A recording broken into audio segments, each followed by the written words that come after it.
Hey, it's Jacko from Stage Right Secrets. I'm here with Maddie from Memphis Mayfire. What's up? Alright, so I gotta ask, you guys are gonna be on Warped Tour this year. What was your favorite Warped memory from this past year? I forgot that was already announced. I was gonna be like, shh, but I don't know. Warped is just like a really special time for anybody that's involved. I think that a lot of bands that never get the there's a lot of bands that never get the opportunity to be on Warped Tour, and it's a big deal. And I think that especially us playing main stage this year is a huge accomplishment. And last year was full of good times. Barbecues, I think, like after every day would there be a barbecue, and like all the bands would come together, and just like a big like reunion with all your friends you've toured with over the years every day, which is cool. So great. And for the new Warped bands this year, as a Warped veteran, can you tell them Survival Guide? New Warped bands. Yes. Yeah. You have to have a good tour manager. The guy that takes care of you and organizes everything has to be on top of it.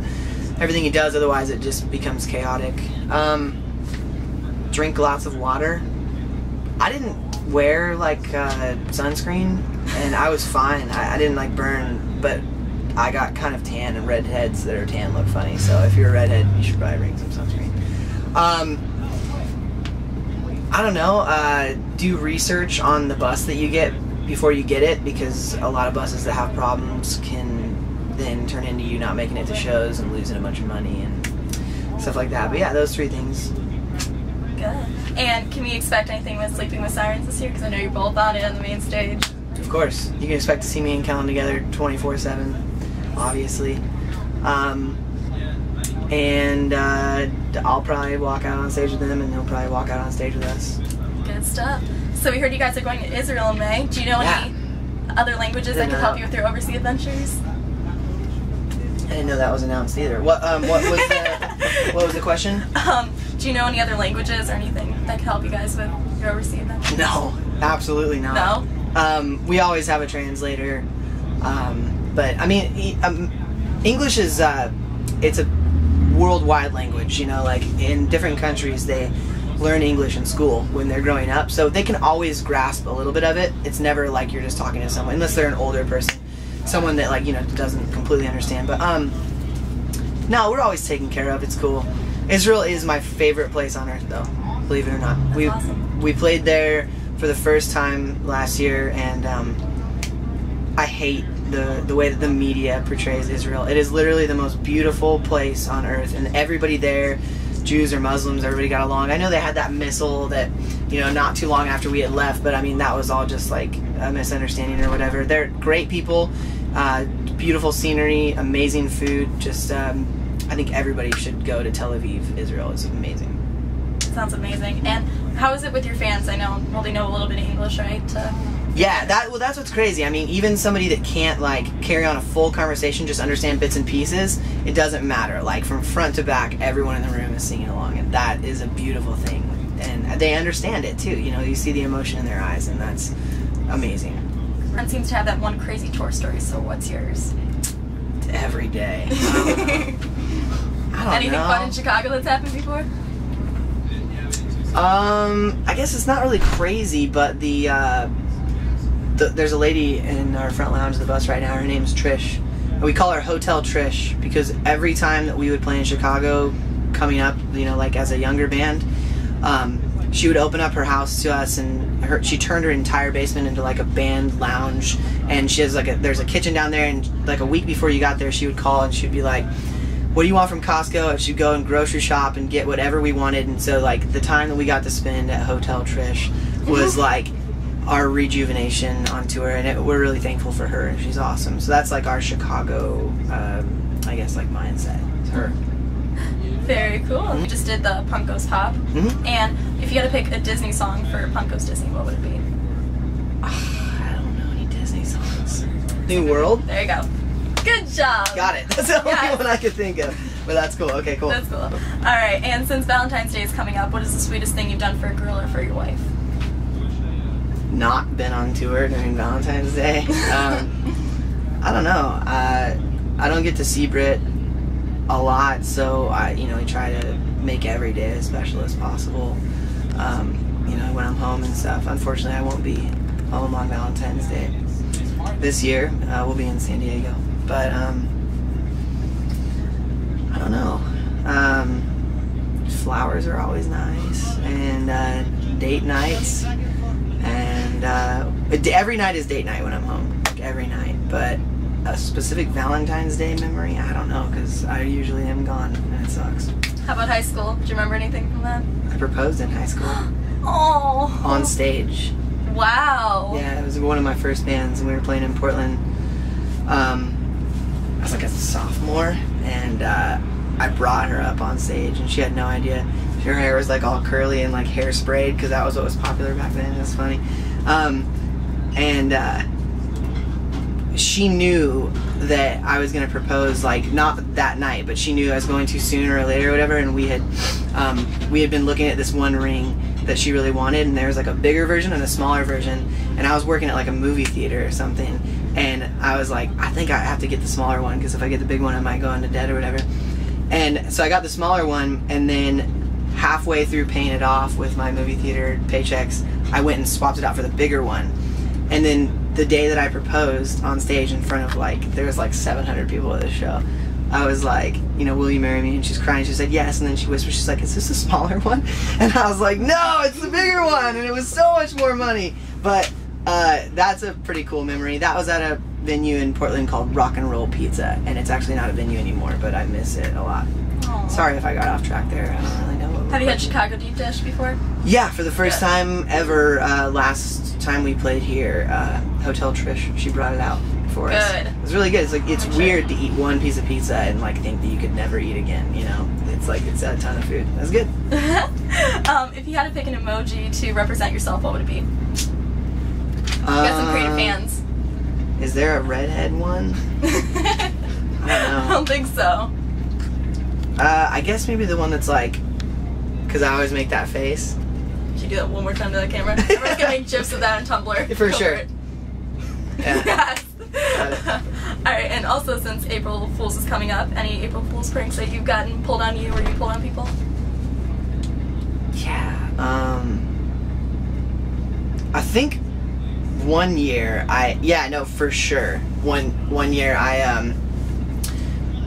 me and all my band texted our manager at the same time, and I told him I was just like, I'm over it, I quit, I'm going home. And my whole band texted him, was like, dude, Matty just quit, like, we don't know what to do, and like, the band is over. And he was freaking out and just like texting, he's like, dude, we can work this out, don't worry about it. He's like, we've built an empire here and it's not the right time to leave.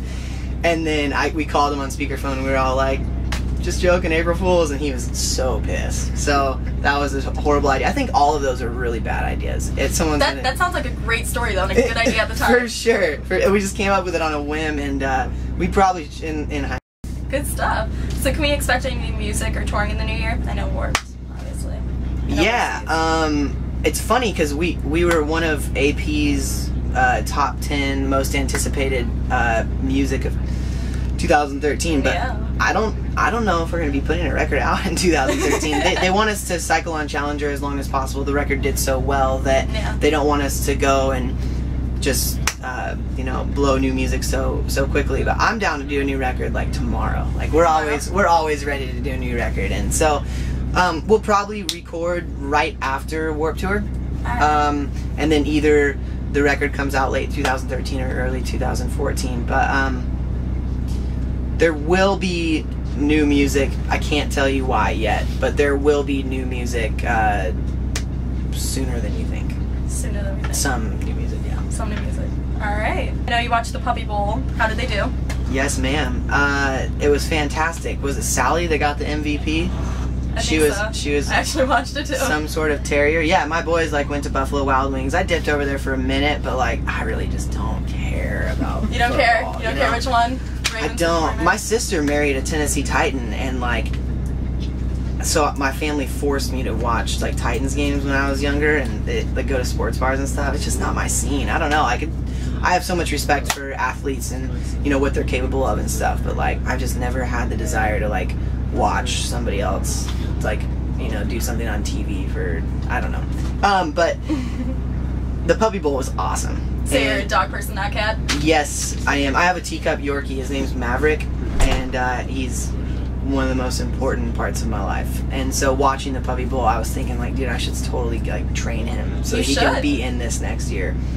And I think he would be MVP. You could get a jacket that says like coach. And for sure, yeah. Maverick would definitely be Puppy Bowl MVP. He's feisty and he hates every other dog. So oh, that sounds great. It would work out, yeah.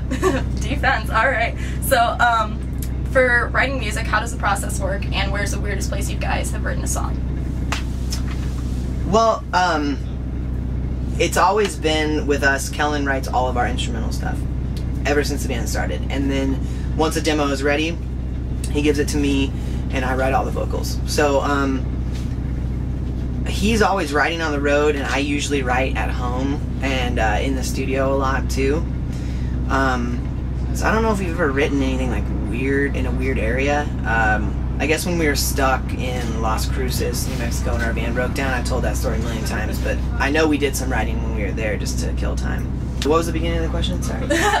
Las Cruces? I just kind of, yeah, Las Cruces sucks. I guess that's kind of a boring answer or whatever, but when I feel inspired, I write. So if I'm on the road and then something comes to me and I feel like, okay, you know, I've found something that needs to be said, then I'll open up my notepad on my iPhone just like anybody else and write it down. But Kellen has a studio in Dallas, like he records other bands and stuff too, so he does a lot of writing there. And then when we're at home, or when we're on tour, he uses this program called Tabit, and it's like this music creating program where it's like you can just enter, no, I don't know how he does it, like enter like notes and then it just plays it for you, so you like it sounds really crappy, but it's like, you know, just like so you don't lose the ideas of songs. It's funny, it sounds like a Nintendo video game like when it's done. So that he doesn't have to actually track guitars, and then when he gets home he tracks all the demos at home and stuff, and then we fly to Chango in Orlando to you know, do the actual record. Alright, since you've been to Orlando, favorite Disney World ride? Do you have one of those at least? The only time I went to Disney World was when I was like 7 with my dad, and I think my favorite part was in you know, the area where they have all the different like parts of the world. Yeah, okay. Sweden was my favorite because the girls, like they had like blonde pigtails, and they came out with Swedish meatballs, and me and my dad were just like high-fiving. We're just like, yes, this rules. So that was probably my favorite part about Disney World. Either that or the Jaws ride. It was awesome too. One of your fans want to know, which one was your most recent tattoo and why did you get it? What was my most recent tattoo? Oh, my stomach. I have a giant microphone with wings on my stomach, and it's for obvious reasons. I got it. Was it really painful? Was that like the worst? Awful. Yeah, it was awful. If you had to pick one song from your previous album that means the most important to you, I know all of them are your babies, but which one would it be? I think, you know, Miles Away is definitely the song that